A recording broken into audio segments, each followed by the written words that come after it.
I'm Gillian Scoley and I'm one of the young stock researchers here at AFBI Hillsborough, and I've been working on mostly on the project with Aaron, the Optihouse project that some of you have been involved in.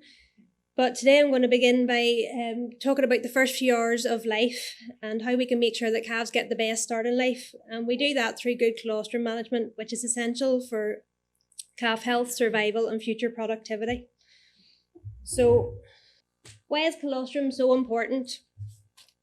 Colostrum is the essential first feed for the newborn calf, and it contains around 60% more fat and 437% more protein than milk.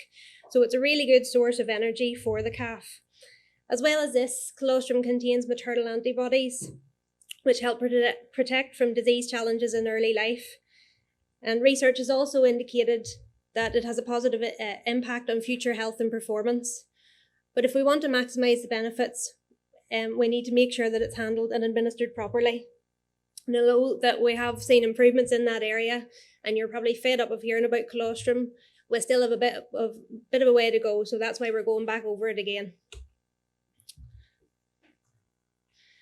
So calves, whenever they're born, have an immature immune system as they don't receive antibodies from the dam via the placenta, and as a result, they are reliant on passive immunity, which they receive through colostrum.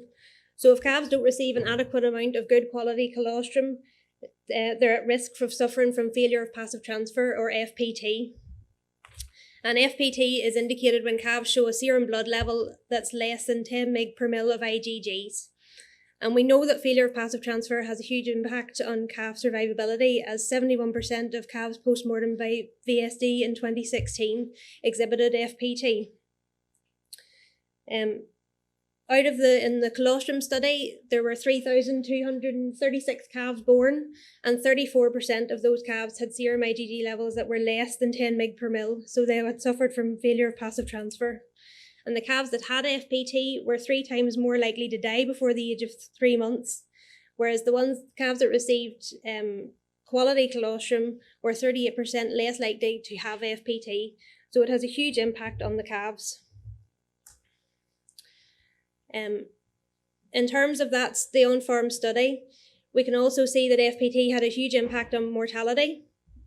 In terms of overall mortality throughout the study, in calves under 1 month of age, mortality was 3.7%, and under 12 months of age, it was 7.1%.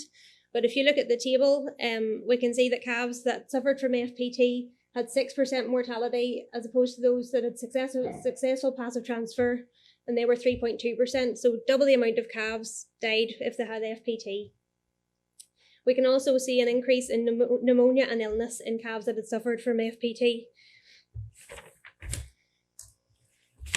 So how do we avoid FPT? Well, we remember the 4 Qs, and that's quality, quantity, quickly, and quietly. I'll go into more detail on the first 3 Qs. The last Q is possibly less well known, but it's really important that in the period after calving, we keep the calf as stress-free as possible, as stress can have a huge impact on the calf's ability to absorb the maternal antibodies.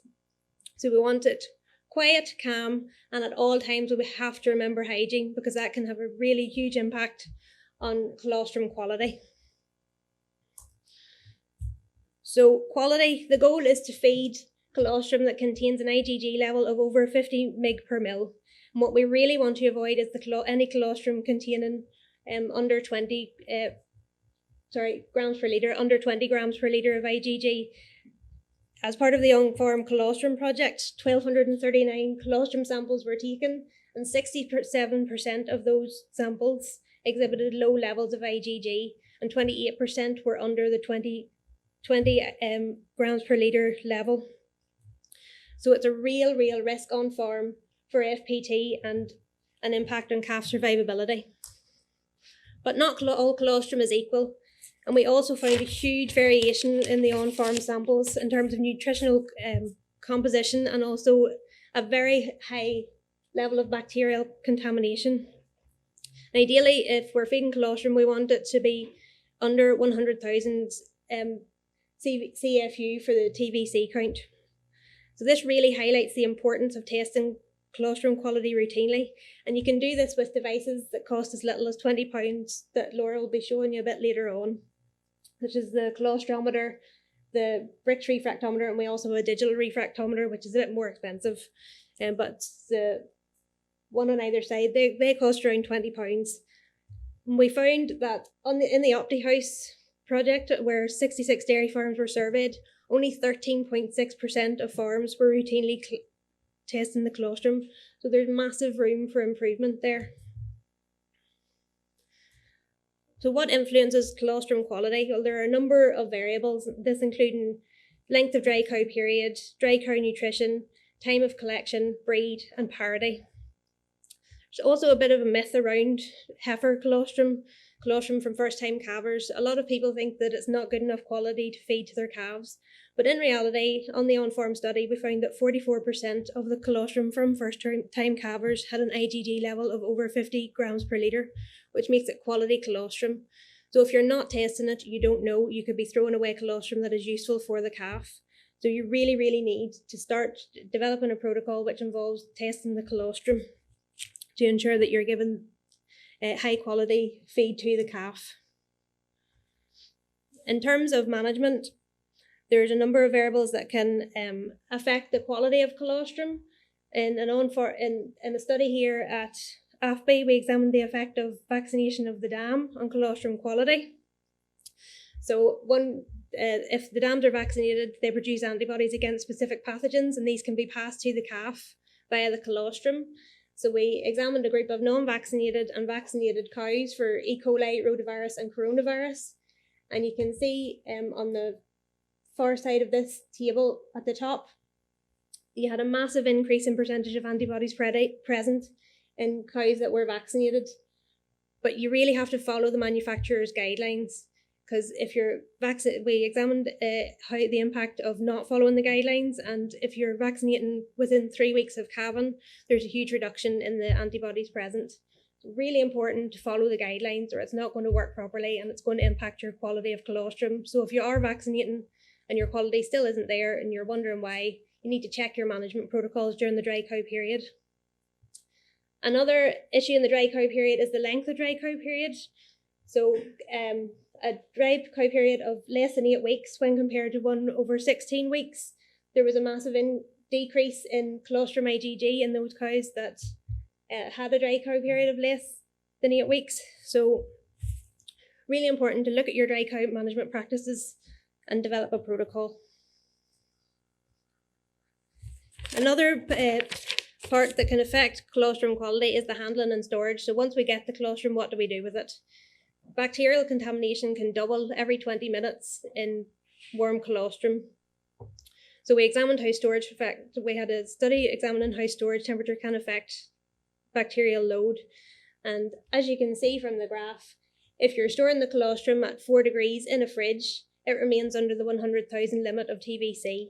Whereas if it's stored at 12 degrees, we're getting a massive increase in bacterial load, and that can affect the quality, and you don't want to be passing the bacterial load to the calf. So as a rule of thumb, if you're feeding colostrum, you need to feed it fresh within 1 hour of collection.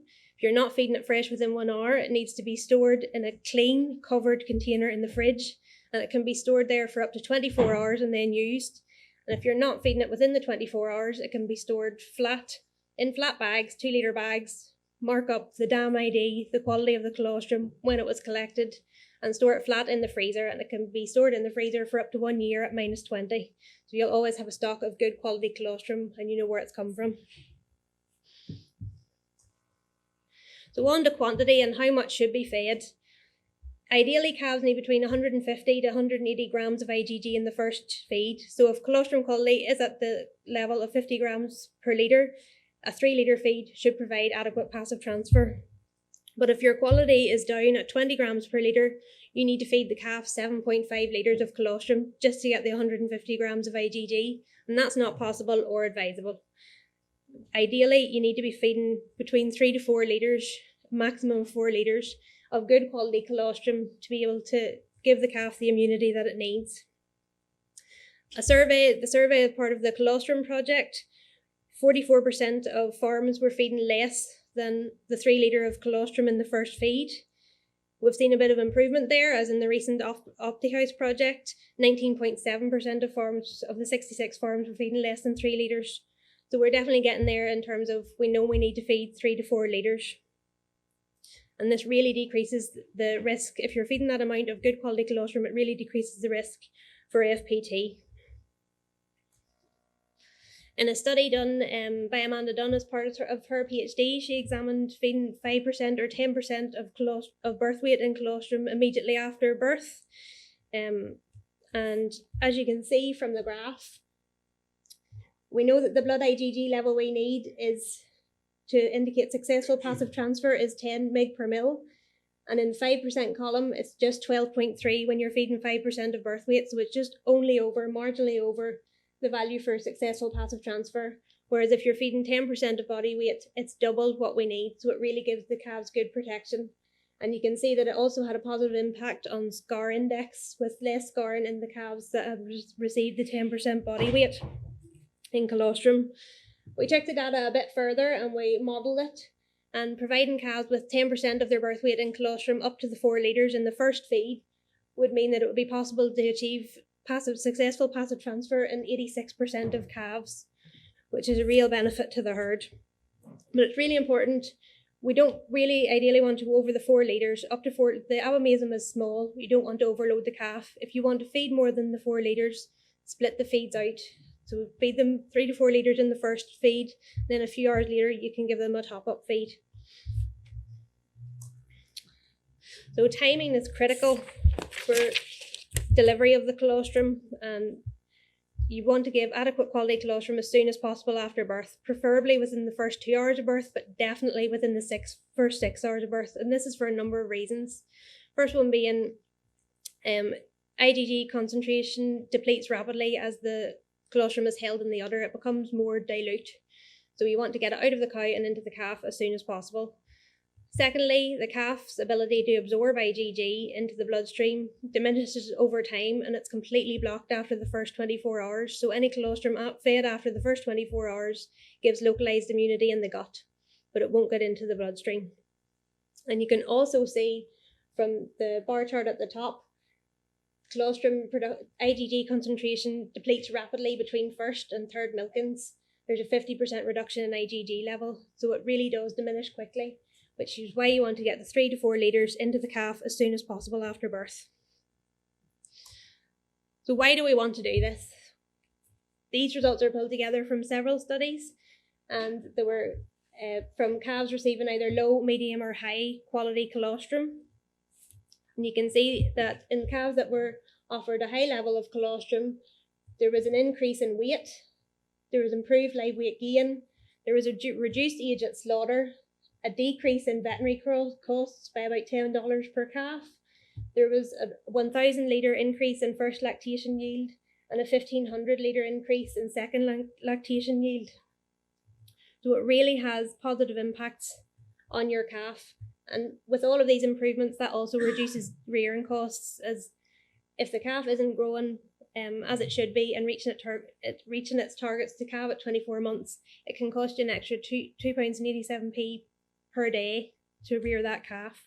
So getting it right can really make a difference to your herd and to your pocket.